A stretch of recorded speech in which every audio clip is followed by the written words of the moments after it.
No, Dude, no doubt. But there's just something going on. It just doesn't. Maybe I'm way off. Maybe I'm looking way too deep into all these things. But like the totality of all these things, of all the stuff being said, the attitude, body language. What else am I as a Niner fan to interpret? Well, I think about it like this. Before we get to a baldy cut about the red zone issues, right?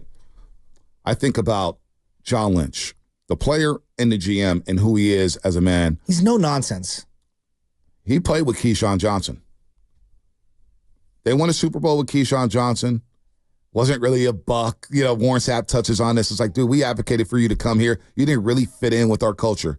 And John Gruden deactivated that guy for the rest of the season. Remember that? He deactivated him. Remember it fondly. Now, as a coach in the pros, you have to run it by your captains. You have to run it by your leaders of the team, the Derek Brooks, the Warren Sapps, the John Lynches. Who else was on offense? I forget who was on offense. Simeon Rice. Simeon Rice is out there. He might have been with Arizona at that time. Maybe. But you don't think John Gruden had ran that by the leaders of the team saying, hey, this is what we're going to do?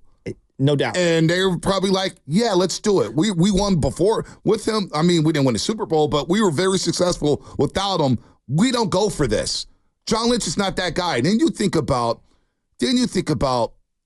the day I was on vacation, and Lynch and Shanahan went up there basically at the podium and said, yeah, it's up to him to practice. We expect him to practice. And if he's not out there, then you know what?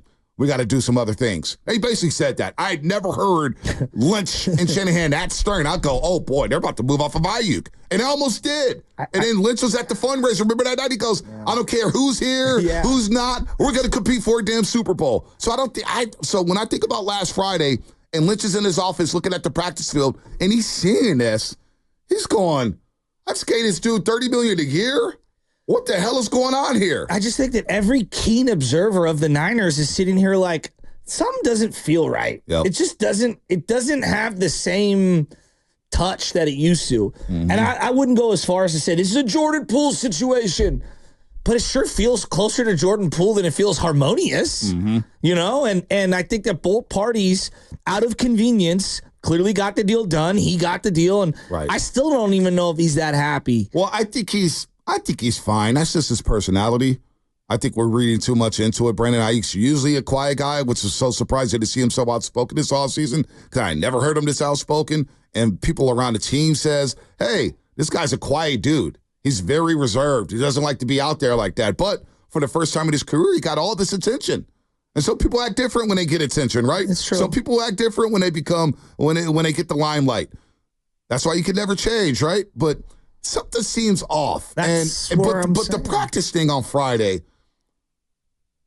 that was alarming to me. Even I had to step back and say, well, come on, man. Because I've been part of teams where you've seen little things like that, where guys throw little, and I'm not even going to call it a tantrum, but it was just like. It was unnecessary. We've all been part of a team. I don't know if you've been a part of a team. I've seen that before, and then it was very low level, high school, all that stuff. And somebody on your team's like, I don't want to knock that guy out. Like, I'm talking high school level where guys are like, come on, man, you need to just get in line here. Get in line with everyone. Here's the thing.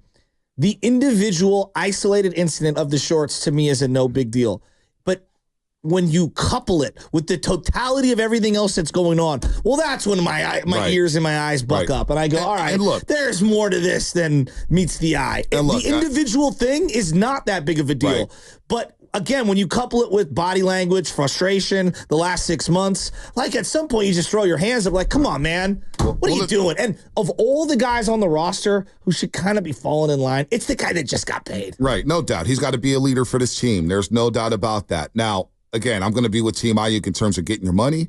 And I think the 49ers front office botched this situation. Just give him the money right after the Super Bowl. The guy wanted to get paid right after the Super Bowl. Oh, the timeline was clearly messed up. And the receiver market got reset, and then you flirted with trading him or Deebo at the draft, and you didn't do it.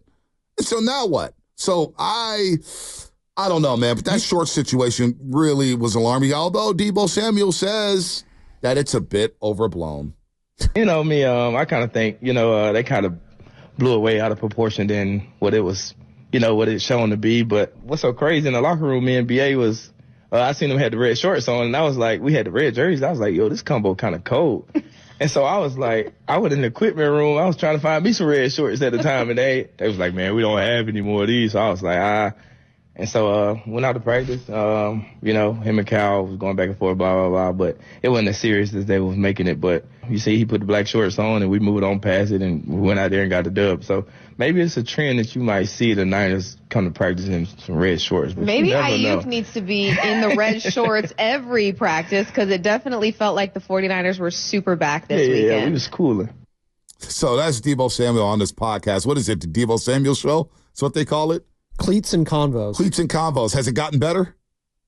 Cleats and Convos? That was a good answer. Deebo, I mean, he expounded on it. That was 45-second answer from Deebo Samuel is a long answer. I'm not mad at that. I would say to him, like, again, the individual shorts thing's it's not the end all be all. No one is saying it's some like crazy thing, but when you add everything up, that's where it's like, what's going on here? But Deebo said, man, that combination kind of cold, man, the red on red. We may have to do that. I was looking for some red shorts. So that could either be Deebo having his boys back, saying like, hey, I was looking for some red shorts. Now, what if Deebo and Brandon Aiyuk went out there in red shorts? What would the issue be? Because that's fascinating to me that Deebo's looking for red shorts in the equipment room. But, you know, he had the black shorts on underneath or whatnot. I don't know what Aiyuk was doing. But it was just the fact that you did it, and now the media takes it. And you know the media is going to, not us, but they're going to clip that. They're going to clip that. And it's going to get on the internet. So it's like, oh, boy, on a Friday. And now Shanahan has to get asked a question. But Shanahan debunked it right away. It's like, yeah, he's not going to be punished. And Shanahan's like, look, I got to wear stuff I don't want to wear. So they did a great job of sweeping it under the rug and moving on and winning the football game. But let's see what's next. What's next? Now, you don't think John Lynch, who's a poker player, who's been ultra-aggressive in his tenure with the 49ers, and he finds out that Devontae Adams is available and they're having issues in the red zone, this is what good GMs do. The president of football operations, John Lynch, you definitely know he's dialing up the Las Vegas Raiders saying, okay, second-round pick. What do you want for that? I don't know if Ricky Pearsall is going to play. We obviously are having trouble scoring in the red zone. I don't know if Christian McCaffrey is going to be back. John Lynch is going to call. That's what good GMs do. You call about great players. I'm just so surprised where this has turned. It's just, again, I'm not saying that the guy has to go or that he's demanding to go or any of those things. It's just the whole thing has been so bizarre for a guy that didn't really, I don't remember any outbursts. The guy was crying with glasses on to end the season. Yeah. You know, with the Super Bowl for a variety of reasons. Right. And then just the whole offseason was weird. The hold in was weird. The money portion, the fact that they offered him, and Jayden Daniels, he sat on it. And everything. Jayden Daniels, the video, going to the podcast, Ryan Clark, what is it called? So weird. The Pivot podcast with Ryan Clark, and he sat down with Ryan Clark, and Jayden Daniels was with him, and it was just we've gotten to know a lot about Aiyuk this past year. But I still think he was worth the money. I still think it's a hell of a wide receiver. But knowing that, like, damn, no training camp obviously is affecting him. Let's go to Philmo Mike. Then we'll get to Matt and SF. Philmo, what's happening? Hey, with all due respect, Mr. King of the Hill, you know what I'm saying? But you literally just said, like, yeah, the media's gonna clip that and come down people's roads, but not us. What do you mean not us? What do you mean? You got the baton in your hand. You're running with it right now. It's a story, Philmo. Deebo just said, I feel it, but Deebo just said, hey man, it ain't nothing to see here, man. Like y'all doing just blowing out of proportion. Whoop-de-whoop-de-whoop. I'm siding with one of the bookmakers of the team. Philmo, let me ask you this.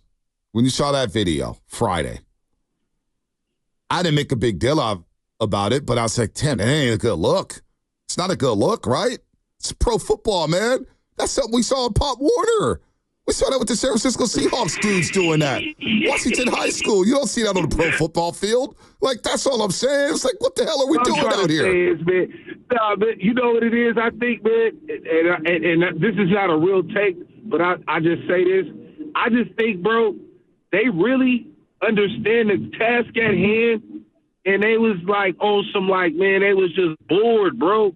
Like, they playing the Patriots, It's a Friday. Why are we tripping those sorts type of things? But you know what I'm saying? Yeah, no, I hear I'm you. not saying that that's, yeah, you know, I just think maybe it's one of those situations within the season that, you feel me, it can happen. But I honestly feel the temperament of the team, because they don't seem like they're making, I think it's more so week to week with this team, more so than the last 2-3 years where they're trying to set themselves up to be in a better position. I really think it's week to week. And with the McCaffrey injury, they understand, man, like, anything can happen. It's week to week. Let's just take it slow. If we get McCaffrey back, I want him back. Yes, sir. Yeah, it does feel a little weird, though, right? I mean, that's all. I mean, not just the shorts, just the whole thing the last couple months. It's been weird. It has been weird.